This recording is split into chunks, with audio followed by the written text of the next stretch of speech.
इस प्रकार के पाप का ऐसा प्रायश्चित है तो प्रायश्चित के प्राण ही निकल जाएंगे। फिर आदमी बेखौफ होकर के पाप करेगा कि इतना कर लो, इतना सा प्रायश्चित कर लेंगे, पाप साफ हो जाएगा। सबसे बड़ा प्रायश्चित है अपने मान को गलाना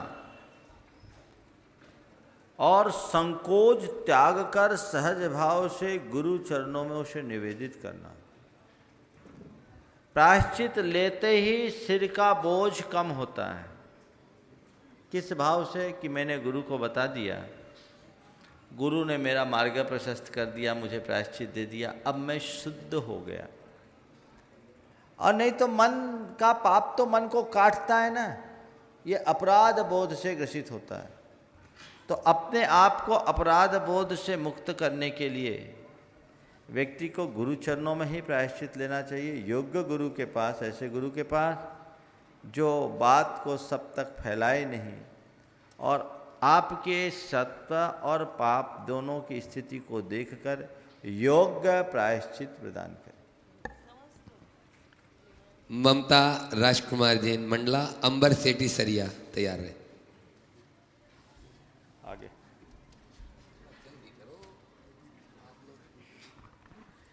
नमोस्तु महाराज जी। महाराज जी, हमको जैसे वंदना करना है तो उसके कपड़े विशेष का भी कुछ महत्व रहता है कि पीले कपड़े में करें या हरे कपड़ों में करें, उसका कुछ बताइए। एक जन एक ने कहा, महाराज एक जगह लिखा है कि पीले कपड़े से ये होता है। एक काला कपड़ा पहन करके एक आदमी वंदना कर रहा था, सब लोग पूरे काले कपड़े ऊपर से नीचे परिवार के साथ। मैंने पूछा क्यों? बोला मुझसे कहा गया कि काला कपड़ा पहन करके वंदना करने से रोग नहीं होता। हमने कहा और क्या? बोला बोले लाल कपड़ा पहनने से धन बढ़ता है और पीला कपड़ा पहनने से पुत्र की प्राप्ति होती है। ऐसे ऐसे कुछ बोला था, मैंने पूरी बात को ध्यान नहीं दिया। अलग अलग रंगों के कपड़े पहनने से ये फल मिलता है, ये फलता मिलता है, ये फल मिलता है। तो मैंने कहा बिना कपड़े की वंदना करने से मोक्ष मिलता है। चलिए दीपक जी सिटी बेंगलोर, उसके बाद में अर्चना बेनाडा कोलकाता तैयार है। नमोस्तु महाराज। महाराज श्री, मंदिर जी में पूजा प्रक्षाल करते समय क्या दिशा का कोई महत्व होता है? दिशा पर ध्यान देना चाहिए? देखिए, शास्त्र में दिशा का विधान है। भगवान पूर्वमुखी हो तो उत्तरमुख होकर और उत्तरमुखी हो तो पूर्वाभिमुख होकर के आप भगवान के दर्शन पूजन करें। लेकिन ये सामान्य विधान है, बाकी अवस्थानुरूप व्यवस्था। चलिए दीपक जी सिटी बेंगलोर, अर्चना बेनाडा कोलकाता। महाराज श्री नमोस्तु। हमारे गुण स्थान में 14 गुण स्थान क्यों हैं? 14 से कम और 14 से ज़्यादा क्यों नहीं? ये तो ऐसा प्रश्न है कि हमारी आंखें दो ही क्यों हैं, 2 से ज़्यादा और 2 से कम क्यों नहीं है? इसका क्या जवाब दूँ? 14 में ही सब समा जाते, 15 की ज़रूरत ही नहीं पड़ती, इसलिए 14 ही है। 14 गुण स्थान है, 14 मार्गना स्थान है, 14 जीव समाज है। 14 में ही सारे संसार। और एक मुझे समझ में आता है, इस संसार का विस्तार भी 14 राजू। तो 14 राजू उत्तुंग इस संसार से पार उतरने के लिए 14 ही गुण स्थान में सब समाहित हो जाते हैं। 15वें में पार हो जाते हैं, फिर कुछ बचता ही नहीं। चले इसके बाद में विक्रम जी काला रांची, वे चले आएंगे। हाँ जो है सामने।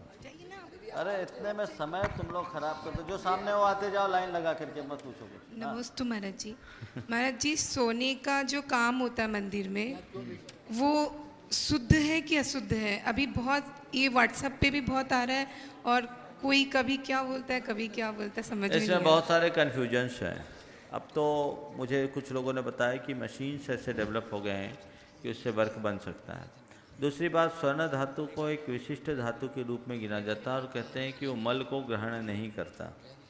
तो इसमें जो बातें आई हैं प्रकाश में, अभी मैं उसके विषय में कोई टिप्पणी करने की इच्छा नहीं रखता, क्योंकि इसमें अभी और खोज की ज़रूरत है। ये बहुत प्राचीन काल से मंदिरों में स्वर्ण का कार्य होता रहा है और हमारे मंदिरों के शिखरों में और कई जगह बारीक स्वर्ण का कार्य होता रहा है और उससे मंदिर की भव्यताएँ भी बढ़ती हैं। पर रहा सवाल जिस तरह का ये प्रचार है उसके विषय का, तो ये बात अभी और प्रमाणिक होनी चाहिए, तभी मैं इसके विषय में कुछ बोल सकता हूँ। अधूरी बात बोलना मैं उचित नहीं समझता। हाँ कल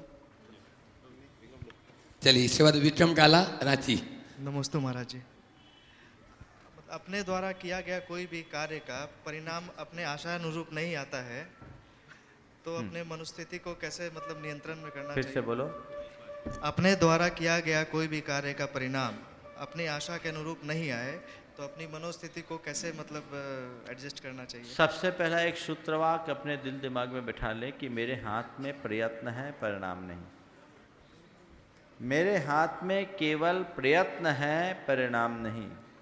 हम कोई भी कार्य करें तो ये सोच करके करें कि जैसा हम प्रयत्न करेंगे हमको वैसा रिजल्ट मिलना चाहिए। हम अपना उत्कृष्ट से उत्कृष्ट प्रयास करें, एफर्ट में कोई कमी न करें, और उसके बाद अगर अच्छा प्रयत्न करने के उपरांत पर्याप्त पुरुषार्थ करने के बाद भी परिणाम अनुकूल ना आए तो सोचें शायद मेरे भाग्य में कुछ कमी है या मेरे प्रयासों में कुछ कसर रह गई, मैं फिर से प्रयास करूंगा तो सफल हो जाऊंगा, काम आपका सफल होगा और मन कभी हताश नहीं होगा।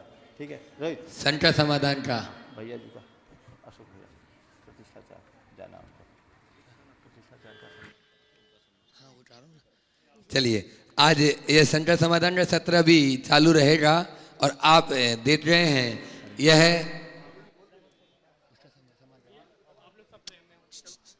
यह जो संकट समाधान का सत्र अभी चालू है, विधान सानंद संपन्न हुआ, उसके प्रतिष्ठाचार्य फिर से एक बार मैं आमंत्रित करूंगा वे आए और समिति के पदाधिकारी गण जो यहाँ पर उपस्थित है, देवेंद्र जी अजमेरा, दीपक भाई बेंगलोर, शिरोमणि सरोट आ जाए और इस महान अनुष्ठान के महायज्ञ नायक भी हैं, उनका तो यजमान, मुख्य यजमान बोलते हैं इसको, तो यजमान आप ही हैं और आप प्रतिष्ठाचार्य विधानाचार्य का स्मृति दिन देते हुए स्वागत सम्मान कर रहे हैं।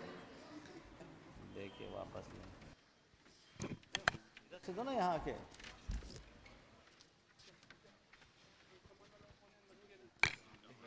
आप लोग तालियों के साथ में उनका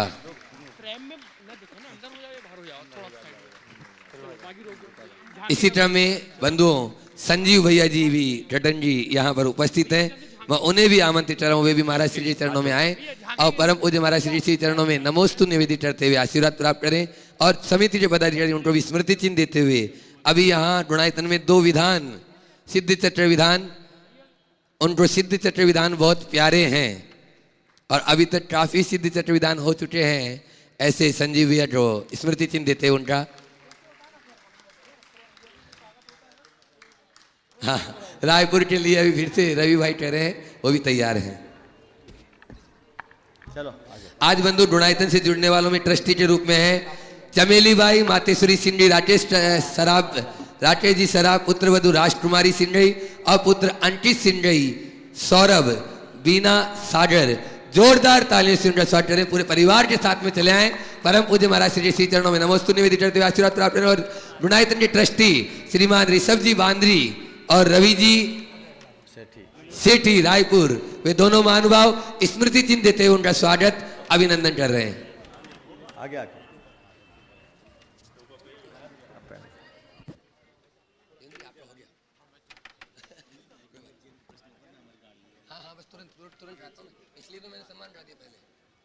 आप लोग तालियों में चंद्र सुनिए बंधु, आज ट्रस्टी के रूप में ये जुड़े हैं, इसी तरह में सूत्रधार के रूप में जो जुड़े हैं महेंद्र जी सोदिया, महाराजपुर सागर, आज ये सूत्रधार के रूप में जुड़े हैं, उन्हें मैं आमंत्रित करता हूँ आए। परम पूज्य महाराज श्री श्री चरणों में हो चुका। श्रीमती पुष्पा विनोद कासलीवाल हावड़ा, इनका भी हो चुका है। आप लोग तालियों में चंद्रसिनी करें, जोरदार तालियां उनके लिए। वज्रसेन जैन, श्रीमती शारदा जैन, अर्पण नगर हरि ग्वालियर, हरिकांता सारिका आदित्य जैन, ये ग्वालियर से हैं, पूरे परिवार के साथ में आए, सूत्रधार के रूप में जुड़े हैं। समिति के पदाधिकारी उनको भी स्मृति चिन्ह देते हुए उनका स्वागत अभिनंदन कर रहे हैं। वे जब तक आ रहे हैं तब तक आगे की नामों की घोषणा मैं यहाँ पर प्रारंभ करता हूँ। कजोड़मल कमलेश कुमार, अभिषेक कुमार जैन कोटा, निर्माण मित्र के रूप में जुड़े हैं बंधु, जोरदार तालियां उनके लिए। निर्माण निधि में विद्याभूषण जैन, शशि जैन नोएडा, ये निर्माण निधि में तो जुड़े ही हैं, साथ में प्रति माह जीवन भर 1100 रुपये राशि गुणायतन के लिए समर्पित करते रहे। भैया राजेश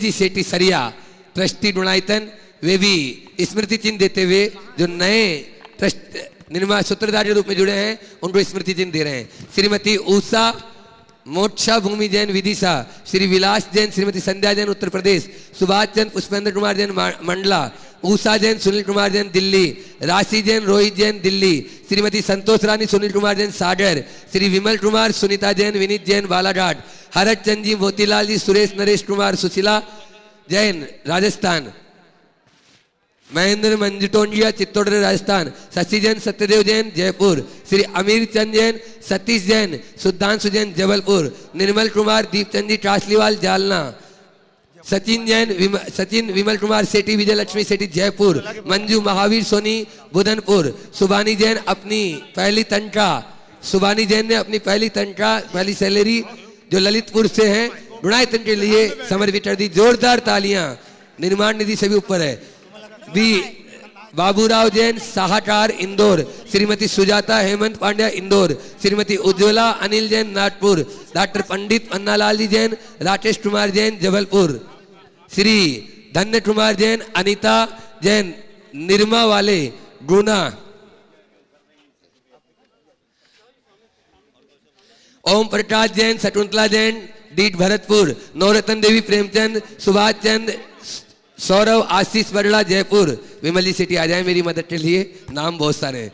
निर्मला देवी प्रदीप कुमार संजय अजय कुमार पांड्या जयपुर, सूरजमल जी अजय कुमार रोदा जयपुर, कैलाश चंद जी जैन जय कुमारी देवी जैन जयपुर, श्रीमती चंपा जैन सुपुत्र प्रकाश जैन पिपरिया, हाँ नवीन डंडवाल हेमलता डंडवाल जयपुर, रमेश चंद जैन एवं सुंदरी जैन दिल्ली, नेमीचंद जैन संजय जैन अजय जैन साटची, Indira Devi Kailash Chand Jain Kuchaman city Rajasthan, Sanju Kumar Jain Delhi, Shrimati Devbai Doda Raipur, doctor G C Jain, Shrimati Muribai Jain Ashish Shweta आदि जैन पिंडरई, श्री नरेश चंद हजारीलाल जैन धार, श्री कमल कुमार नवनीत कुमार पांड्या सिलीगुड़ी, प्रकाश चंद जी आलोक कुमार सेठी गिरिडीह, विमल कुमार संजय कुमार राजकुमार पाटनी कोलकाता, श्री धर्मचंद जी प्रदीप कुमार जी गंगवाल बेंगलोर, श्रीमती कांति जैन धर्मपत्नी श्री महेंद्र जैन बदपथ बागपथ, श्री चितरमल विनय कुमार जी डदिया, इन्होंने निर्माण कार्य में अपना योगदान दिया है। धर्मचंद जी जैन प्रेमचंद जी टाला पुरुलिया निर्माण कार्य में योगदान, पुष्पा देवी पाटनी पुरुलिया निर्माण निधि, सुरेश चंद जी पाटनी आशा पाटनी अजमेर, श्रीमती सुशीला जैन धर्मपत्नी अरविंद कुमार जैन गंजा वाले कोटा, अर्पणा जैन धर्मपत्नी विकास पाटनी भीलवाड़ा 11, ये सब निर्माण निधि के रूप में जुड़े हैं, बहुत बहुत धन्यवाद। श्रीमती देवबाई डोदा धर्मपत्नी जगदीश जी डोदा रायपुर, निर्माण निधि सदस्य झूमर मल्ली टासलीवाल टलचत्ता, श्री विनोद कुमार जी पुष्पादेव टासला टलचत्ता, ये सभी, और मंजू मनीष पाटनी टोलचत्ता निर्माण निधि सदस्य में जुड़े हैं। प्रकाश जी महावीर जी पाटनी औरंगाबाद, इन्होंने निर्माण निधि से भी ऊपर अपना योगदान दिया है, बहुत बहुत धन्यवाद। अब मैं एक ऐसे शख्स को बुलाना चाह रहा हूँ बंधुओं, उन्होंने अपने जो सबसे प्यारा और कीमती होता है मंगल सूत्र श्रीमती तारामणि देवी पाटनी पुत्र श्री विजय पाटनी सीमा पाटनी ने, उन्होंने बहुत अच्छा और भारी मंगल सूत्र है, पूरे परिवार के साथ में चले आए। हावड़ा डवसन श्रीमती तारामणि देवी पाटनी पुत्र श्री विजय पाटनी सीमा पाटनी ने अपने सोने का मंगल सूत्र यहाँ पर समर्पित किया है। हाँ 1 मिनट बोल देता हूँ। ये देखिए मंगल सूत्र पूरा भारी है। मैं चाहूंगा समिति के पदाधिकारी उनको भी स्मृति चिन्ह देते हुए उनका स्वागत अभिनंदन करेंगे।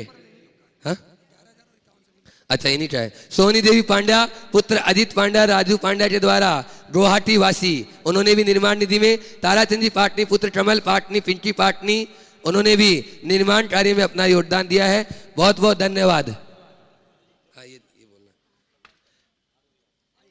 गुणायतन से जो शिरोमणि संरक्षक के रूप में जुड़े हैं, डीपू आसाम से श्री विमल विकास डोदा परिवार, उन्होंने खुद तो जुड़ ही गए लेकिन दूसरों को जोड़ रहे हैं। कौन कौन को जोड़ा नाम मैं पढ़ रहा हूं। विजय माला गुवाहाटी की तरफ से उन्होंने 1,11,000 राशि दी है, बहुत बहुत धन्यवाद, जोरदार तालियों से उनका स्वागत। और उषा बढ़ जात्या मुंबई प्रवासी दुबई की तरफ से सूत्रधार के रूप में, और गुप्त दान में 8 अंगूठी सोने की डीपू आसाम से 11,000 राशि नमन सुपुत्र श्री सुरेश कुमार सरोज जी टाजा डीपू आसाम की तरफ से, श्री शैलेंद्र जी बेबी सुपुत्र श्री हीरालाल छाबड़ा आसाम की तरफ, जोराहाट आसाम की तरफ से निर्माण निधि में 11,000 राशि, ये सभी डीपू आसाम और जोराट आसाम आदि के जो ये आए हैं विमल विकास डोडा की तरफ से। जोरदार तालियों से, यह एक अच्छी पहल है। स्वयं तो जुड़ रहे हैं और दूसरों को भी जोड़ रहे हैं। एक छोटे से बच्चे ने केवल कुबेर पाटिल माणगांव कोल्हापुर महाराष्ट्र से अपनी एक गुल्लक उन्होंने समर्पित की है। जोरदार तालियों से बच्चे का उत्साहवर्धन निधि यहाँ उपस्थित हो तो चले आए। जो बच्चा ये गुल्लक दिया है उपस्थित है यहाँ पे। इन्हीं के परिवार के कविता कुबेर पाटिल माणगांव कोल्हापुर ने अपने कान की 2 टॉप सोने की दी है, और सनमती राजेंद्र घाट छुपरी कोल्हापुर महाराष्ट्र, इन्होंने भी अपने कान के सोने के टॉप्स दिए हैं।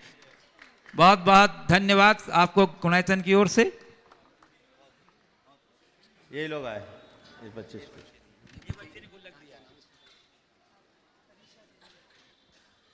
मैं देख रहा हूँ शीला जी जुड़िया, एक छोटी सी बच्ची है, पोती है उनकी, तनीषा जैन डोडिया जयपुर, वो भी पूज्य महाराज श्री चरणों में अपना प्रश्न रख रही है। आगे आके वहाँ खड़े हो। हाँ। महाराज जी, इधर अपन है ना मंदिर में जाते हैं तो फिर अपन निश्चित बोलते हैं।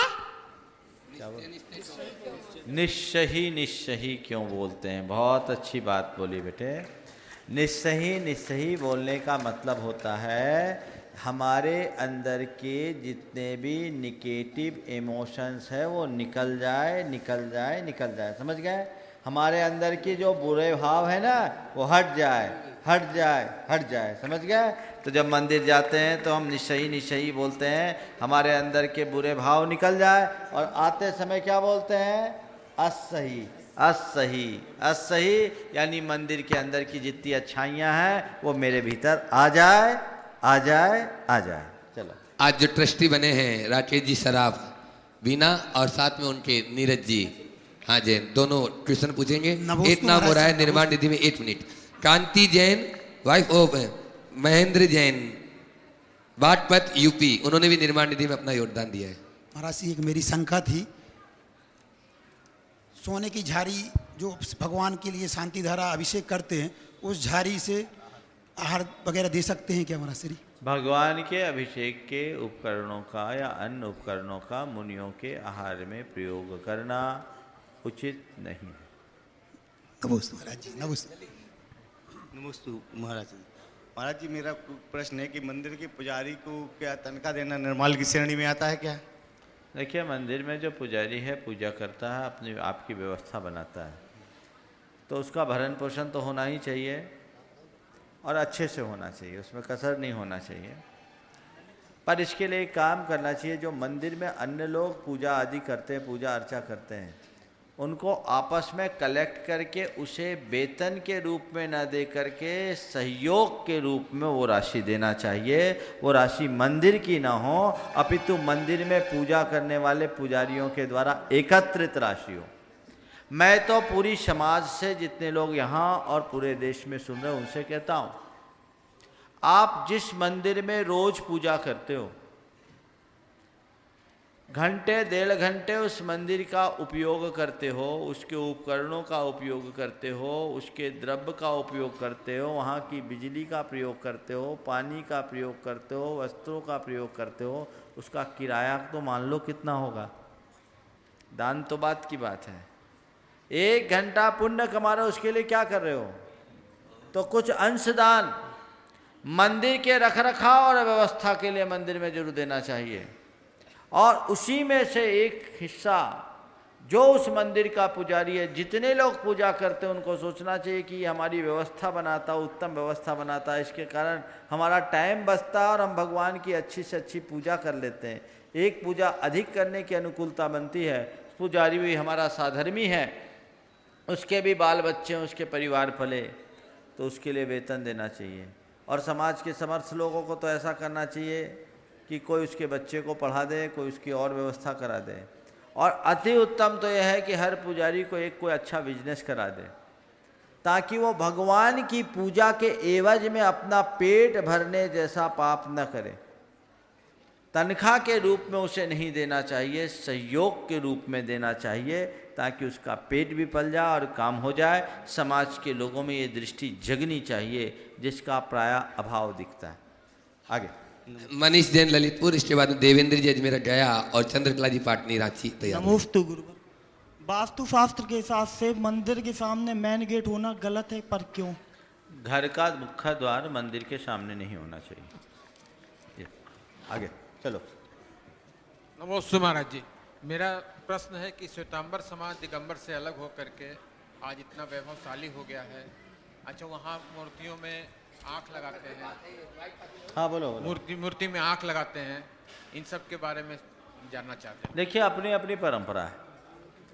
श्वेतांबर परंपरा में शराक पूजा होती है तो आँख वगैरह लगाते हैं, वस्त्र आभूषण सब लगाते हैं, इसलिए तो श्वेतांबर है।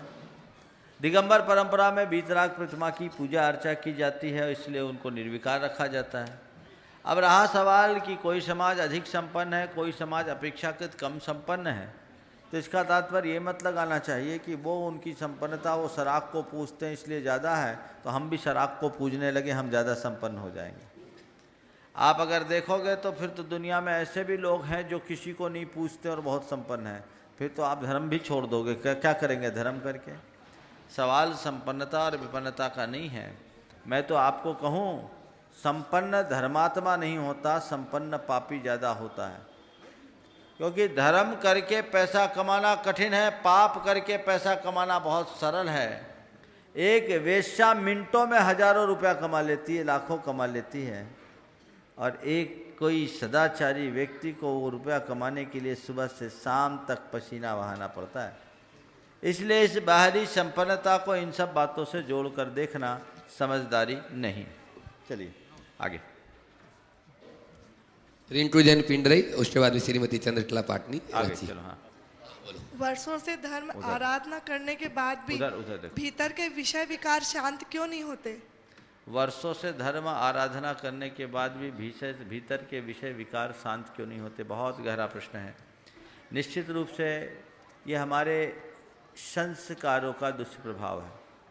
अनादि से हमारे अंदर के संस्कार कुछ इस तरह के प्रबल बने होते हैं कि वो न चाहते हुए भी उभर जाते हैं। धर्म साधना व्यक्ति करता है अपने विकारों के शमन के लिए, लेकिन विकारों के शमन करने के प्रयास करने के बाद भी बार बार इन विकारों का उभार अंतर में आने लगता है। इसके पीछे के दो कारण हैं। पहला कारण तो विकारों की प्रबलता, और दूसरा कारण उसका मुझे ये समझ में आता है कि धर्माराधन में उथलापन। धर्म की आराधना यदि व्यक्ति अंतर्मन से करता है तो निश्चित रूप से उसके परिणामों में परिवर्तन घटित होता है, और जो लोग धर्माराधन केवल उथले मन से करेंगे उनके भीतर परिवर्तन नहीं होगा। जो केवल धर्म की क्रिया को ही धर्म मानकर बैठ जाते हैं उन व्यक्तियों के जीवन में ऐसा बदलाव देखने में कम मिलता है। लेकिन जो धर्म की क्रिया के साथ साथ अपने जीवन के परिवर्तन की तरफ ध्यान रखते हैं, जिनके भीतर की आध्यात्मिक चेतना जागृत हो उठती है, उन व्यक्ति के जीवन में बदलाव घटित होने लगता है। इसलिए हम तमाम धार्मिक जनों से कहते हैं कि धर्म की क्रिया करो और अपनी आध्यात्मिक चेतना को भी जागृत करो। जब तक जीवन में बदलाव नहीं तब तक धर्म का कोई लाभ नहीं। आज एक युवक सुबह सुबह मुझे पास आया, उसकी पत्नी बड़ी धार्मिक थी, युवा था, और पत्नी ने शिकायत की कि महाराज मेरे पति को कुछ समझाइए। और मैंने जब उस व्यक्ति से पूछा, उस लड़के से पूछा कि क्या बात है, धर्म के विषय में तुम्हारी क्या अवधारणा है? उसने कहा महाराज बोलूँगा तो इन लोगों सबको बुरा लगेगा। हमने बोला बोलो, तुम निसंकोच बोलो, क्या बोलना चाहते हो? बोला महाराज जी मैंने देखा है कि जितने लोग 10-10 घंटे धर्म करते हैं लेकिन उसके बाद भी उनके जीवन में बदलाव नहीं आता, तो मेरी धारणा तो केवल यह है कि धर्म करने का मतलब है केवल टाइम वेस्टेज करना। आज सुबह की बात है, टाइम वेस्ट करना। निश्चित रूप से जो व्यक्ति धर्म करके भी अपने जीवन में बदलाव घटित नहीं करते वो अपना समय ही बर्बाद करते हैं। इसलिए ध्यान रखिए, टाइम पास मत करिए, टाइम वेस्ट मत कीजिए। अपने टाइम का सही उपयोग करके जीवन के लिए जो वेस्ट हो वो अर्जित कीजिए। अपने जीवन में बदलाव लाइए। आज के युवा ऐसे धार्मिक जनों के जीवन व्यवहार में आए हुए उथले या हल्केपन को देखकर धर्म से दूर हो जाते हैं। मैंने उसको कहा बिल्कुल मैं मानता हूँ कि तुम्हारी बात किसी अंशों में सही हो सकती है, लेकिन इसमें कमी धर्म की नहीं, धर्म की क्रिया करने वालों की है। धर्म की क्रिया करने वाला अगर गलत होगा तो धर्म गलत नहीं होगा। धर्म तो सदैव हमारे लिए अनुकरणीय है, इसलिए धर्म की क्रिया को सही ढंग से करें, जीवन में निश्चित बदलाव घटित होगा। आगे रिंटू जैन पिंडरई, उसके बाद में तैयारी श्रीमती सुमन गोयल छिंदवाड़ा। नमोस्तु महाराज जी। महाराज जी हमारा प्रश्न है कि पुण्य और पुरुषार्थ में कोई बड़ा है या एक दूसरे के पूरक हैं? 50 बार उत्तर दे दिया, दोनों एक दूसरे के सापेक्ष हैं। चलो आगे। नमोस्तु महाराज। ठीक है, चलिए। लोग कहते हैं कि दान ऐसा दो कि दूसरे हाथ को भी मालूम न पड़े, फिर प्रभावना कैसे हो? श्रीमती सुमन गोयल छिंदवाड़ा। दान ऐसे जो दूसरे हाथ को पता न पड़े वो तब जब अकेले में दान करना हो, लेकिन जब समूह में दान करना हो या ज़्यादा सामूहिक दान की आवश्यकता हो, वहाँ दान जरूर बता के करो ताकि दूसरे लोगों के मन में भी दान की भावना आए। पर इतना जरूर कहता हूँ, अकेले में दान दो या सबके बीच दान दो। आपका ही प्रश्न है? अच्छा, अकेले में दान दो या सबके बीच दान दो। दान करके मन को शांत बनाओ, दान का मान मन में हावी मत होने दो।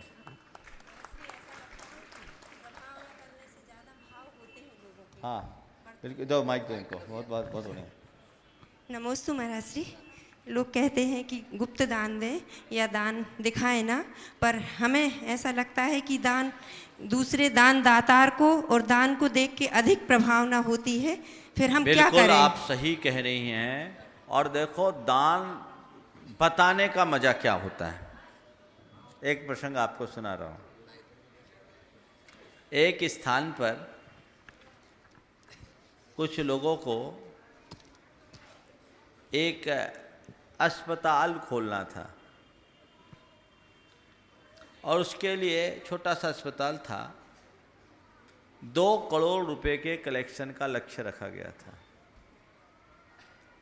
अब दान मांगने के लिए कलेक्शन कहाँ शुरू करे,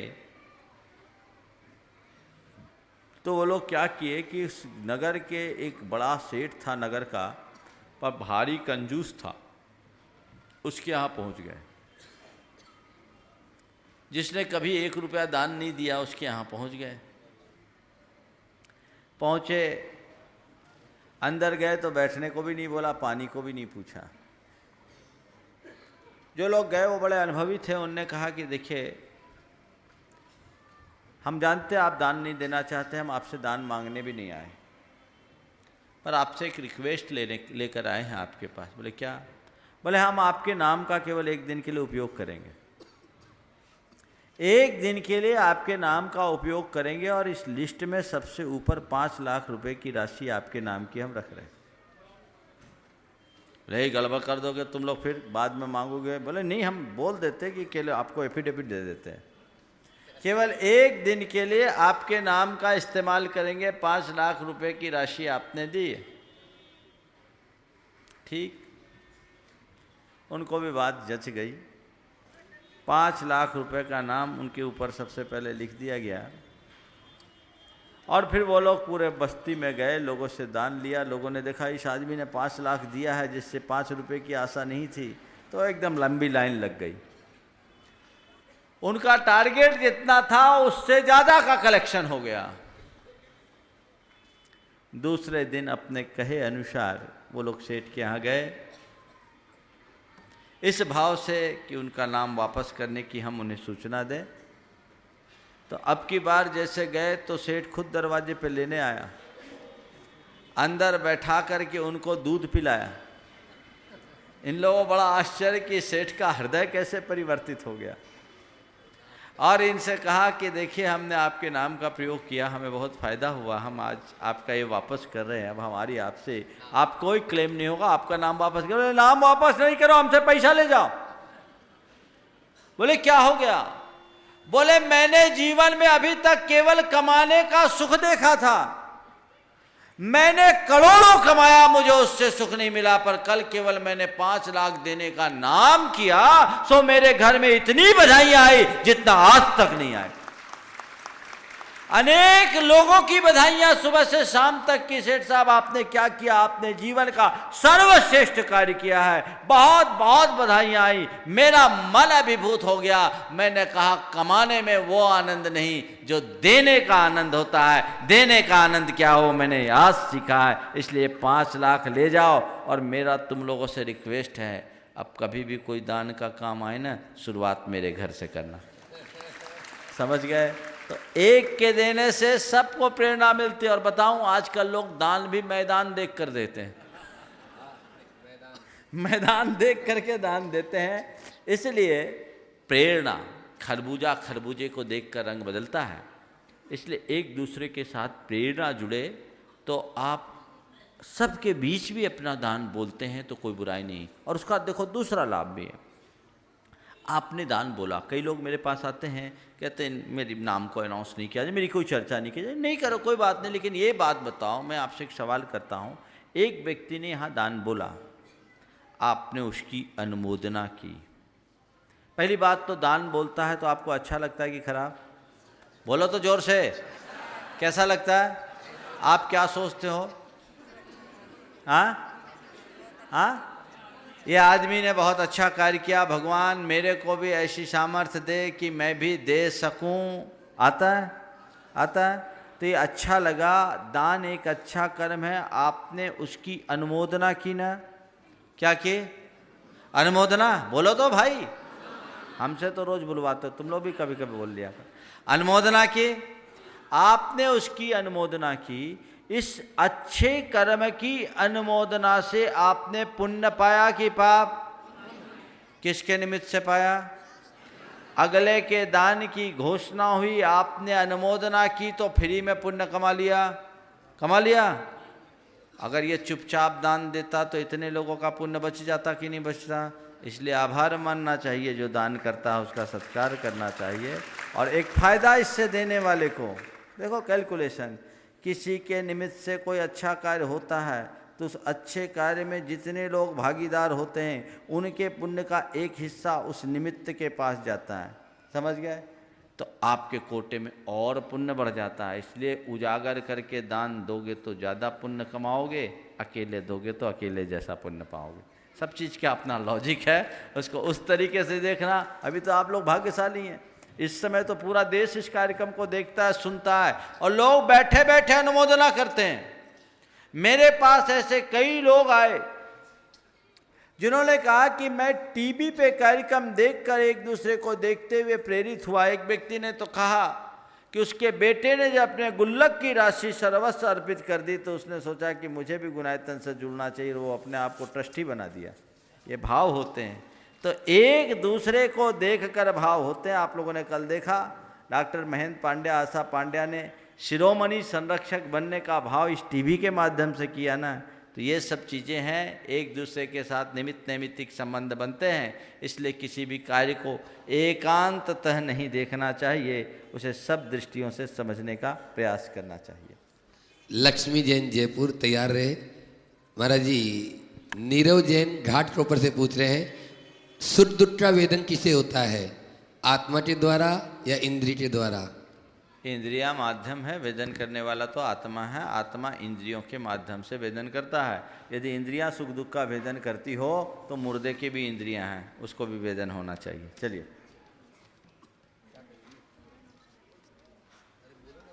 हाँ। नमस्ते महाराज। गुरुवर, सुनते हैं कि चीनी बनाने में एनिमल चारकोल डलती है, क्या इससे मधुमास मध्य के त्याग में दोष लगता है या सूखी हल्दी की तरह खा सकते हैं? देखिए, चीनी के निर्माण की जो प्रक्रिया मैंने अब तक जानी है उसके अनुरूप मेरे हिसाब से तो ऐसी कोई अशुद्ध पदार्थ नहीं है। फिर भी अभी कुछ नई बातें आई हैं, जब तक मैं इसकी प्रमाणिक जानकारी नहीं पाऊंगा कोई टिप्पणी नहीं करना चाहूँगा। पद्म जैन वासिम, पद्म कुमार जैन वासिम महाराष्ट्र, उसके बाद में सुमन सरिता जैन मलकापुर तैयार रहे। नमस्ते महाराज। उधर देख के। किसी कारण मंदिर में अष्टद्रव्य मैं लेके नहीं गया, तो साधर्मी ने दिया हुआ अष्टद्रव्य भगवान जी को चढ़ाना चाहिए कि नहीं? साधर्मी का दिया हुआ अष्टद्रव्य चढ़ा लो, लेकिन अपने भीतर का जेब का द्रव्य निकाल कर गुल्लक में डाल दो, बराबर हो जाएगा काम। सूखे सूखे नहीं करो। चलो आगे जल्दी। नाम तो भैया सुमन सरिता जैन मलकापुर, आपने नाम लिख के दिया। चलिए हम पूछते हैं महाराज श्री के श्री चरणों में, क्या तीर्थ क्षेत्र में पूरी विनय और मर्यादा के साथ जैन रीति रिवाज से विवाह करना उचित है? सचिन केसल, वारासिवनी, मध्य प्रदेश। तीर्थ क्षेत्रों में विवाह विधि करना उचित है पूछा, मैं पूछता हूँ अनुचित क्यों है? यदि दिन में विवाह की विधि धर्मशालाओं में करते हो, भगवान के दरबार में तो नहीं, और उसके बाद दिन में करो, जैन रीति से करो, अभक्ष और अमर्यादित पदार्थों से बच कर के करो, तो इसमें कोई दोष नहीं। बल्कि मैं एक बात बताऊं, ये अपनी धारणा हो सकता है, मेरी बात से कुछ लोग शायद सहमत ना हो, लेकिन मेरी तो ये विचारधारा है कि आजकल लोग जो बाहर जा जाके होटलों में शादियां करते हैं, जहाँ मद्य मांस का प्रयोग होता है, वहाँ यंत्र ले जाकर भगवान की पूजा और फेरे पड़ते हैं, महान अशुद्ध और पाप का कार्य होता है।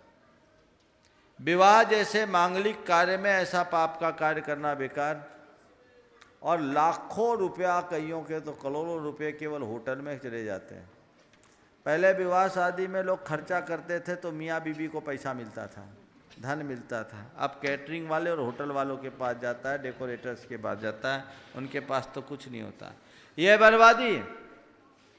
अगर समाज के कुछ समर्थ लोग ये शुरुआत करें, हमारे तीर्थ क्षेत्रों में एक से एक रहने की सुविधाएं हो गई, वो अपने वैवाहिक कार्यक्रमों को तीर्थ क्षेत्रों में आकर के करना शुरू कर दे, वहाँ रहने की और सारी व्यवस्थाएं करे, और जो फालतू खर्चा करते हैं उस खर्चे को बचाकर उस तीर्थ क्षेत्र में कोई स्थायी निर्माण कार्य करा दे, तो जिंदगी भर उनके बेटा बेटी का नाम रहेगा, विवाह की यादें जीवंत रहेगी, पाप के कार्य से भी बचेंगे, और जितने लोग तुम्हारे विवाह में सम्मिलित होंगे वो विवाह में शामिल होने के बाद शिखर जी जैसे क्षेत्र के वंदना का भी पुण्य लाभ प्राप्त करेंगे। वो तुम्हारे लिए आनंद आएगा। कार्यक्रम ऐसा बनाओ कि तीर्थ क्षेत्र में कार्यक्रम करो, विवाह कराओ, और विवाह के दूसरे दिन अपने बेटे बेटियों को भगवान के चरणों में बैठाकर शांति विधान कराओ, अभिषेक कराओ, और पुण्य से उनके जीवन की शुरुआत कराओ। जीवन में बहुत मंगल होगा। पहल करने की जरूरत है, और ये पहल कोई गरीब करेगा तो सोचेंगे पैसा बचाने के लिए किया।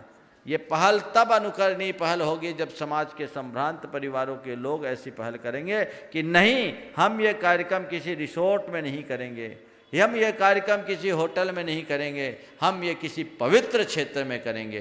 पहले जैन धर्मशालाओं में होती थी तो वहाँ तक तो दिक्कत नहीं था, क्योंकि वहाँ अशुद्ध पदार्थों का चलन ही नहीं था। आप जिस होटलों में करते हैं, 5 स्टार होटल में, आज आपका विवाह का कार्यक्रम है, 4-6 घंटे पहले किसी ने वहाँ मांस खाया,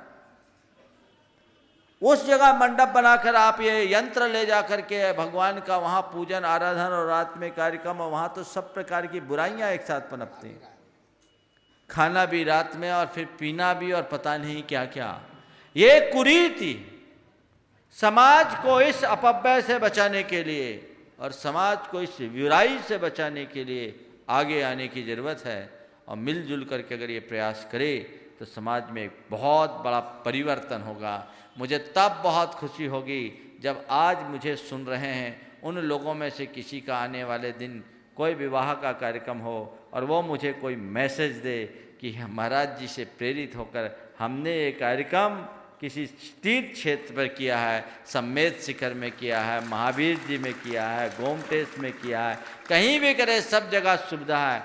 बहुत बहुत अनुकरणीय पहल होगी, और यदि ये सूचना मुझे मिलेगी तो मैं शंका समाधान में उस व्यक्ति को आशीर्वाद दूंगा कि तुमने बहुत अच्छा कार्य किया है, समाज को इससे प्रेरणा लेनी चाहिए। महाराज जी, नरक किसके लिए होता है? नरक किसके लिए होता नरक इसलिए होता है कि नर लोग ठीक काम करने लगे, समझ गए? आदमी गलत काम ना करे इसलिए नरक की बात बताते हैं। नरक में वो जाते हैं जो गलत काम करते हैं। दिया जैन कोटा, नमस्ते। आशा पाटनी अजमेर, तैयार रहे। नमस्ते महाराज जी। महाराज जी, मुझे ये स्त्री पर्याय पूर्व भाव के कर्मों के उदय से मिली है, तो अब मैं इस स्त्री पर्याय का नाश कर मनुष्य भाव को धारण कर आगे बढ़ना चाहती हूँ। महाराज जी, मैं क्या करूँ? जिन धर्म के मार्ग को अंगीकार करो, आपका मनुष्य भाव सार्थक हो जाएगा।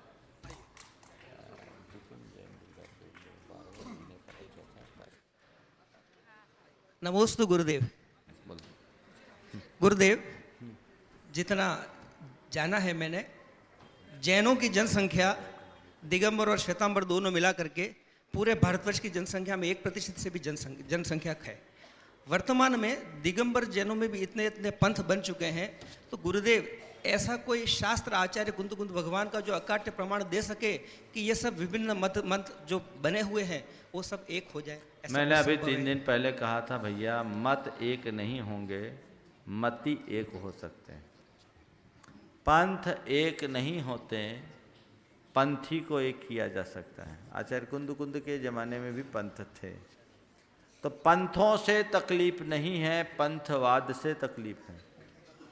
आज पूरी की पूरी समाज को ये चाहिए कि वे अपनी पूजा आराधना उपासना अपने अपनी मान्यता के अनुरूप करे, कोई बुराई नहीं। जिसकी जिस पंथ में आस्था वैसा करे, पर उस पंथ को अपनी पूजा उपासना तक सीमित रखे, अपने पंथ को किसी दूसरे पर थोपने की चेष्टा न करे। और जब समाज की बात आए तो सब पंथों से ऊपर उठकर अपने आप को केवल जैन मानने की शुरुआत कर दे, पूरी समाज की रंगत बदल जाएगी। और ये युग की आवश्यकता है। यदि समाज आज जागृत नहीं होती तो आने वाला समय बहुत बुरा समय होगा। आगे। नमस्ते महाराज जी। महाराज जी, मनुष्य गति और त्रियंच गति के चौथे और 5वें गुण स्थानवर्ती जीवों का अवधि ज्ञान कैसे होता है? तीर्थंकर के अलावा सामान्य मनुष्य और त्रियंच अपने अवधि ज्ञान का उपयोग कैसे करते हैं? देखिए, शास्त्र में विधान है कि त्रियंचों को और मनुष्यों को अवधि ज्ञान का सद्भाव होता है। सम्यक दृष्टियों को नाभि से ऊपर श्रीवत्स आदि अच्छे लक्षणों के माध्यम से होता है, और मिथ्या दृष्टियों के नाभि से नीचे छिपकली आदि चिन्ह उत्पन्न हो जाते हैं, उससे उत्पन्न होता है। इसका और ज़्यादा डिटेल उपलब्ध नहीं होता है। क्या बोला उधर? बहुत रोमिल जैन सागर कुछ बहुत अच्छा संकल्प ले रहा है हमारा श्री के चरणों में। आशा जी बाद में। हाँ, बोला बच्चे को, बोला बच्चे को बोलो ना, उसको दो पहले। हाँ, आओ। नमस्ते महाराज श्री। हाँ।